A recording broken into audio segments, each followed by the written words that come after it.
the global financial crisis struck a heavily indebted and structurally vulnerable Jamaican economy. It took 11 years for Jamaica to return to pre-crisis output.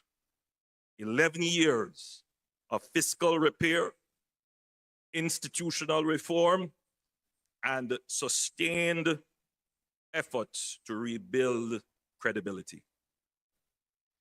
Jamaica's public debt to GDP ratio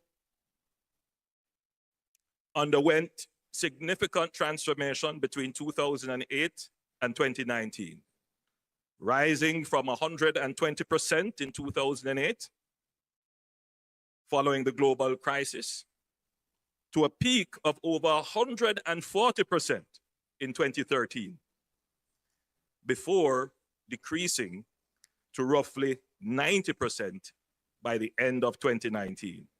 And this marked the beginning of a major turnaround in fiscal stability. Then, just as the recovery was consolidating, the world was struck by the COVID-19 pandemic, compounded by global supply chain disruptions, escalating geopolitical tensions on a scale not seen in a century. And yet, Jamaica responded differently. Our recovery was V-shaped. We returned to pre-pandemic output in just 3 years. And were it not for Hurricane Melissa, we would have hit our debt to GDP target of 60%. Same country, same people, different governance. Not governance of reaction, not governance of panic, but governance of preparation. Not only discipline in crisis, but sustained discipline over time. And that is why Jamaica now absorbs shocks differently and recovers faster. Because our economic management is more disciplined, because our institutions are stronger, and because we have built fiscal buffers. This foundation gives Jamaica the confidence not merely to respond to disruptions, but to emerge from it with greater resilience, more durable stability, and a clearer path to long-term growth and poverty reduction. I agree with President Lula that the poor is not invisible. We must always keep our eyes on the poor in our societies. We must never lose sight of the poor in our society. In Jamaica, we have cut absolute poverty in half, from 16% to 8%. No doubt the hurricane will have some impact on the baseline poverty rate. But the lesson that we have learned in the last decade is that the best way to address poverty, the best way to lift people out of poverty, is through good governance and good fiscal management of the economy.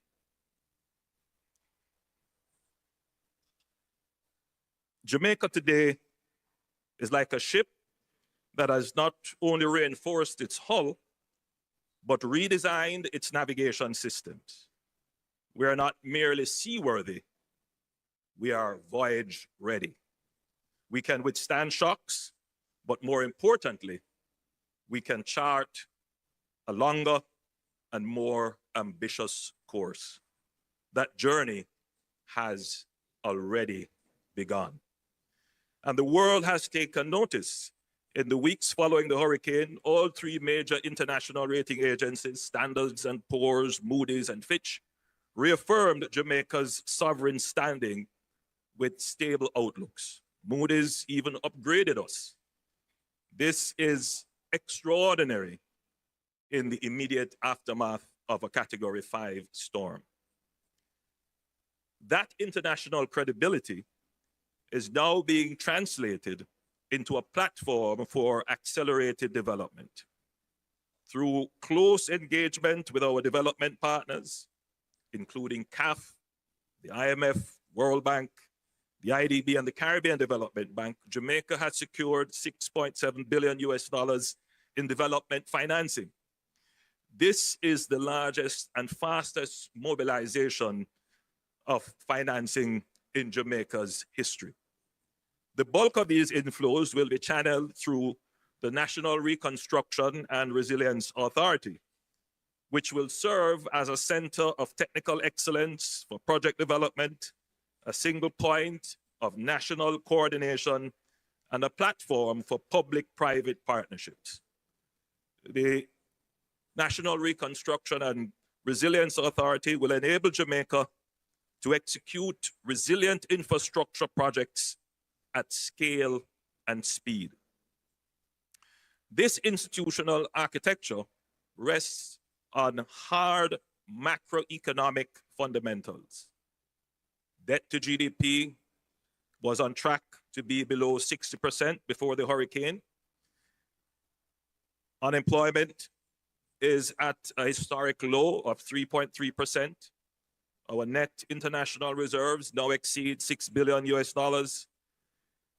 And we're proud to say that for the last 10 budgets presented to the people of Jamaica, we have not exacted any new taxes.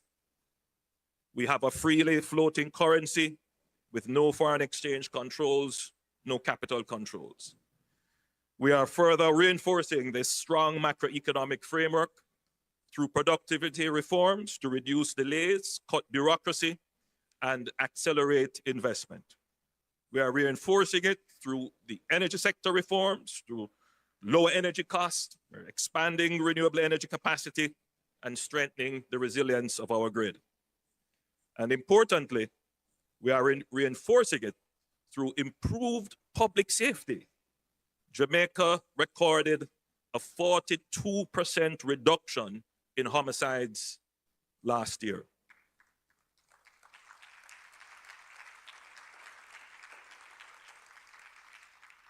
And in January to date, we have reduced homicides by a further 54%, comparing it to January last year.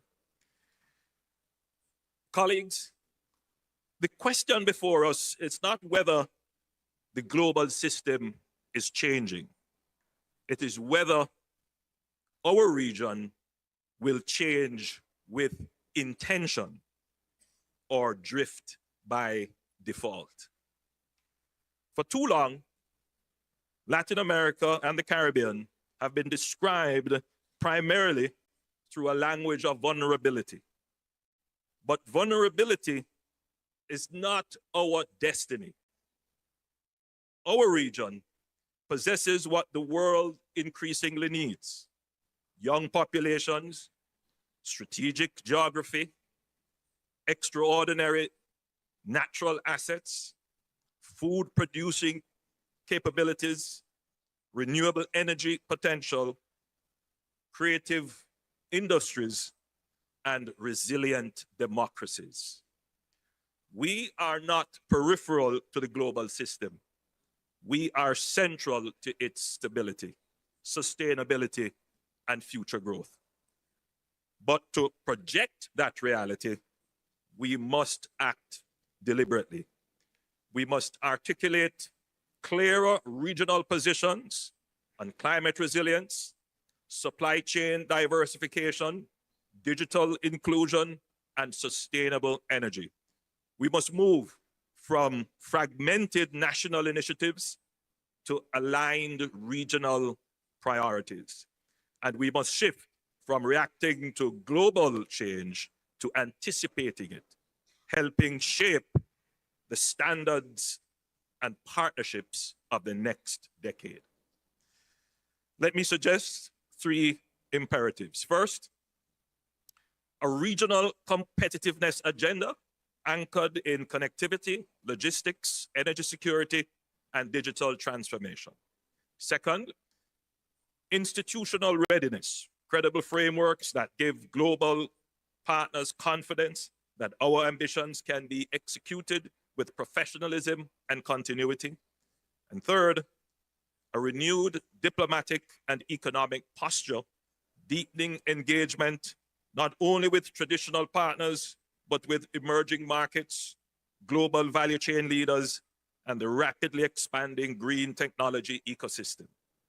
If our region is to rise, we must deepen our economic connections. If our economies are to scale, we must scale our ambitions.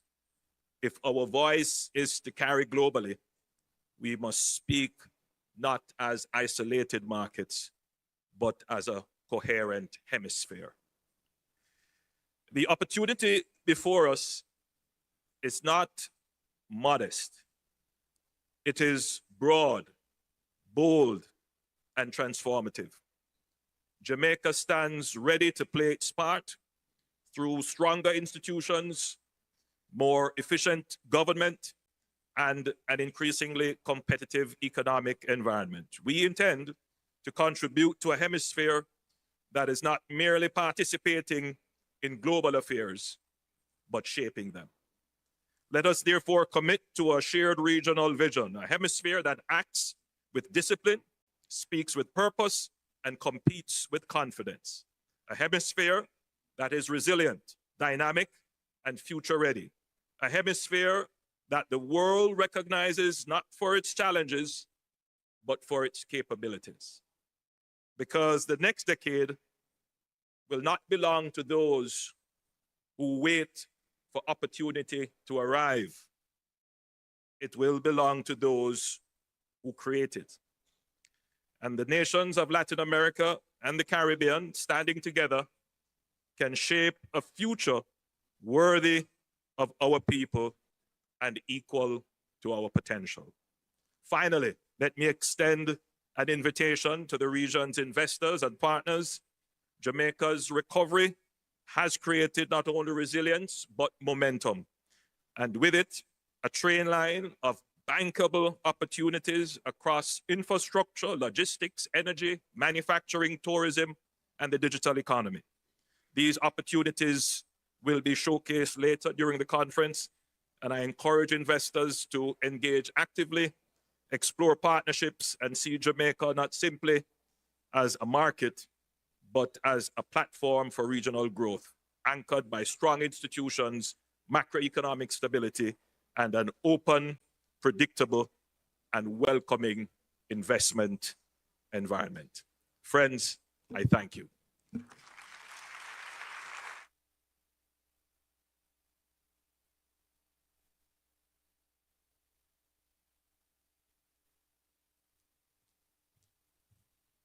Agradecemos al señor Holmes por sus palabras y a continuación le damos. Thank you, Mr. Holmes, for your words. And now, welcome Jose Antonio Cast, elect president from Chile.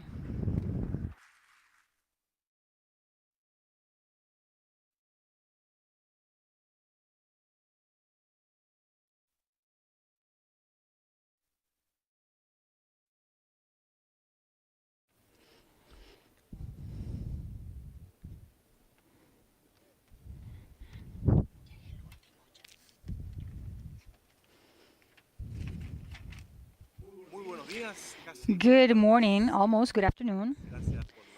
Thank you for your patience that you have had with all of us. Dear President, thank you very much for welcoming us. President of the CAF, thank you for this organization.